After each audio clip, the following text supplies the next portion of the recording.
Well, hi, Halflings! Welcome! We are going to start book number 10 of the Magic Treehouse series. It is called Ghost Town at Sundown. And with that, let's start. Chapter 1. How Wild! Jack and Annie were sitting on the porch of their house. Annie was gazing down the street at the Frog Creek woods. Jack was reading a book. "I have a feeling we should check the woods again," said Annie. "Why?" said Jack without looking up. "A rabbit's hopping by," said Annie. "So, we've seen rabbits before." "Not like this one," said Annie. "What do you mean?" Jack stood up and looked with her. He saw a rabbit with very long legs, hopping down their street. Soon the rabbit left the sidewalk and headed into the woods. "He's a sign," said Annie.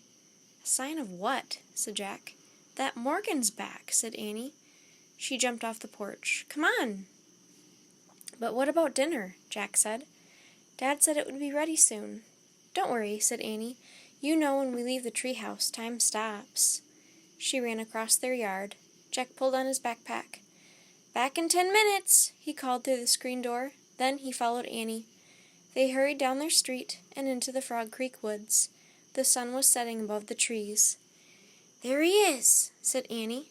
The rabbit was standing in a ray of sunlight. When he saw them, he took off. Jack and Annie followed the rabbit until he vanished behind the tallest tree. "I told you, see?" said Annie, panting. She pointed up at the tree. Morgan Le Fay was waving to them from the magic tree house, high in the branches. Jack and Annie waved back to her. As always, Jack was very happy to see the enchantress librarian again. "Come on up," she called. Annie and Jack started up the rope ladder. They climbed up to the treehouse. "We followed a strange rabbit here," said Annie. "Is he your friend?" "Perhaps," said Morgan. She smiled mysteriously. "I have many odd friends." "Including us," said Annie. Morgan laughed. "That's right." "How are you?" said Jack. "I'm still having problems with Merlin," said the enchantress, "which leaves me little time to do my real work. But soon you both will become master librarians, and that will be a big help to me." Jack smiled. He was going to be a master librarian who traveled through time and space. It was almost too good to believe. "Are you ready to solve another riddle?" asked Morgan. "Yes," said Jack and Annie together. "Good," said Morgan. "First, you'll need this for research." She pulled a book from her robe and handed it to Jack. It was the book that would help them on their journey. The title of the book was Days of the Wild West. On the cover was a picture of a western town on a prairie. "Oh, wow," said Annie. "The Wild West?" Jack took a deep breath. Just how wild, he wondered. Morgan reached into the folds of her robe again and pulled out a scroll. She handed it to Annie. "Read this when the treehouse lands," she said. "Is it the riddle?" asked Jack.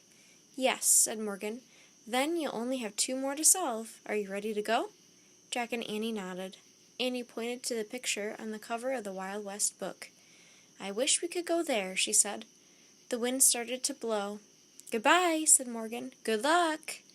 The treehouse started to spin. Jack squeezed his eyes shut. The tree spun faster and faster.